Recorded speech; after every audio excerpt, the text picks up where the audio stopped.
Hey, everybody, and welcome back to another episode of AV Career Masterminds. It's just me today. Wanted to talk about Infocom, and I had the esteemed pleasure of being on Hot Take with Ben Thomas and Avixa TV, and we chatted, you could say, about 3 topics within careers in AV. That would be bachelor's degree, important or not. Does the AV industry or should the AV industry have some type of apprenticeship program? And then the last one was poaching employees from other companies or hiring fresh young talent. Obviously, you guys probably all know where my opinion stands on some of these things, but I wanted to talk about 2 of those concepts today. One being the apprenticeship and the other the bachelor's degree. Since I've been doing this podcast, I've got the chance to talk to lots of people within the industry, whether they're looking for a job, whether I've had them on and chatted with them, or just in general. Whether that be over LinkedIn or phone or in conversations with people. And the theme is from everyone, pretty much, there's not enough young people coming into the industry, right? We all know that the industry has been made up for years of men. And we're trying to get more women into the industry. We are trying to get more diversity into the industry. We're trying to get more youth into the industry. It is a theme. We see it from everyone on LinkedIn posting about it. But really, what are we doing? What are we doing to get those young people into the industry? I have a 15-year-old son. I talk to my son about the industry, what I do, and he says to me, "Mom, you sit in front of your computer all day." And I laugh and I go, "What do you think you're going to do with your job and your career? At some point, you're going to be sitting in front of your computer." I'm trying to get him to go with me to customer meetings that are local and see some of the fun things that we get to do. I tried to get him to come up to Infocom this year since it was in Orlando and I live in South Florida. He's still at that age where he doesn't want to do that. Hopefully in the next couple years, I'd get him to come just to give him the experience. But what are we doing for these young adults and these youth to get them to learn? Lots of kids nowadays can't afford to go to college. I was lucky enough when I went to college, it wasn't as expensive as it is today. I also was very lucky that my parents paid for me to go to college. I didn't have to take out any student loans. I also lived at home, drove down to the local college that was a state college, but that was 15, 20 minutes away. And I commuted. I was a commuter. I was totally fine with that. Now there are different things that you can do as parents. Here in Florida, we have Brighter Futures. There's plans that you can invest money in for college and things, but it's getting so expensive to do anything anymore. So how are parents doing that? So when we look at the trades, right? My nephew in Ohio is an electrician. We have friends whose children, again, in Ohio, have decided to go into HVAC or plumbing. You're going to call the electrician to do your electrical work. You're going to call the plumber to do your plumbing. You're not going to call somebody that's an electrician to do your plumbing. It doesn't work that way. So why in our industry do we look at installation, rack building, design, programming as college degree required? Learn on the job. I started out with an AV integration company when I got into the industry. They put me on a job site for 2 days. I got to see the installers run cabling, mount TVs, get up on ladders, move ceiling tiles. They wanted me to understand that so that when I was quoting projects that I knew the amount of work that went into it.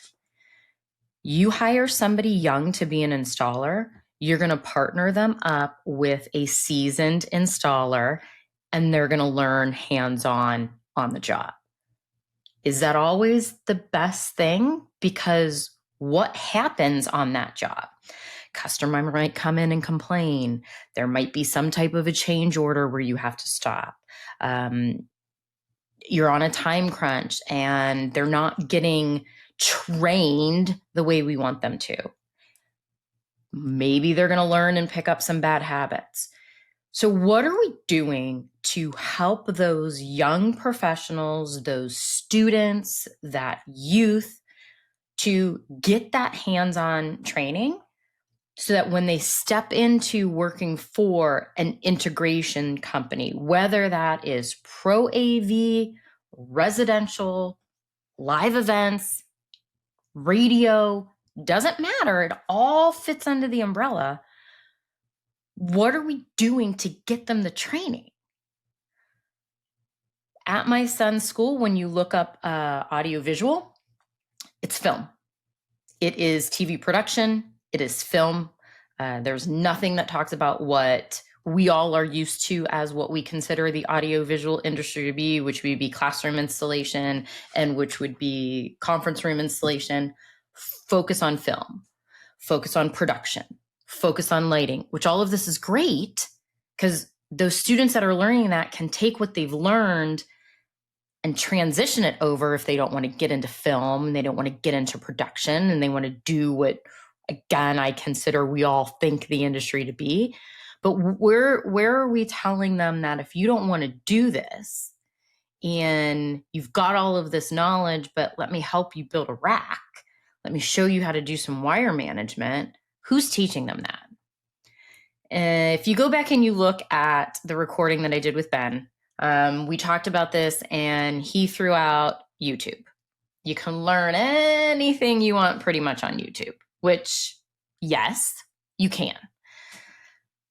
Based on that, I did a little research, got on YouTube and did AV rack building or rack building, right? You find a bunch of different things and obviously, depending on what you put in is what you're going to get out, right? I started rack building. I got warehouses with racks and building that. So then I went down to audiovisual rack building. You know what most of it was? Residential.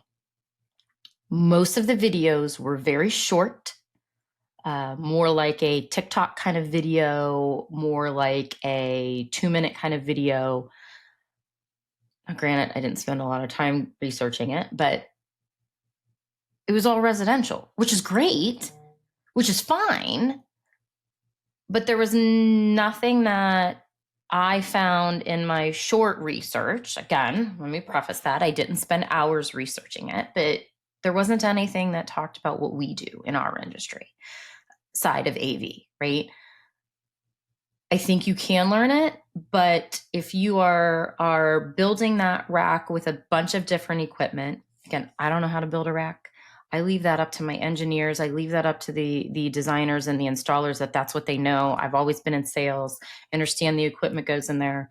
You need to have ventilation. Wire management is a huge thing. But depending on the equipment that's in there, you need to put it in the rack in a certain area. You don't want space between things if you don't have to have space between things. You don't want pieces of equipment where two of them can sit side by side next to each other, all on single space of rack, right? Those are the type of things that we need to train these installers coming in, whether they're young, whether they're students, whether there's somebody that just says, I don't want to sell AV anymore. I want to install AV, or I want to make a career change and I want to be able to use my hands and build something. What do? It's on the job training. There's nothing to learn how to build racks. So I think we've got to start figuring out as an industry how we partner with these community colleges, how we partner with trade schools to have these things implemented. Heck, partner with some of the school districts and the schools. They all have vocational programs. Why can't we get in there? The other thing that is a topic for me that I talk about all the time is the bachelor's degree. I have heard both sides of the story of why it's important, why they need it, what companies are looking for when they look for bachelor's degree. But I'm going to go back now to 5 years from now. A lot of these students that are graduating and even graduating high school now, parents can't afford it. Again, college is becoming expensive. Cost of living is becoming expensive. Parents are working 2 and 3 and 4 jobs just to make ends meet across the country. So we have to start thinking about the hiring process of who we're hiring. These kids may not have gone to college, nor could they afford to go to college. So why do we have to have that on the job description as a requirement? You're losing people. You're not going to get somebody that may have the best experience applying because it says you've got to have that bachelor's degree. Oh, and then right after it says or equivalent experience. Nobody reads that. They see bachelor's degree. They go, I don't have it. I'm moving on. I get for some areas of our industry that may be required. I get it, but let's think about it. There's not a lot of industries where being a manager, you have a degree to be the manager. Somebody took a chance on you and you've worked your way up. It's the same thing with our industry. Somebody has taken a chance on all of us because the majority of us has fallen into this industry. If you scroll through Instagram, if you scroll through TikTok, if you scroll through YouTube, these young high school students can do editing, can do AI better than a lot of us can. Why not look at that?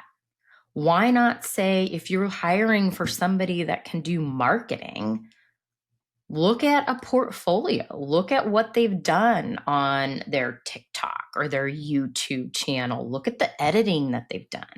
Ask them to do some AI creation. Trust me, I've tried the AI creation. I'm not that great at it. I'd love to learn it, but I don't understand those prompts. I don't understand what I'm putting in isn't getting what I want out, and how do I change that? This youth, they get that. Marketing is one where I think we can start to look at it and get more experience driven instead of bachelor's degree driven. Sales, I have a bachelor's degree of science and education. I was a teacher. Being a teacher had nothing to do with sales. I don't use my degree technically. I have one, but I don't use it.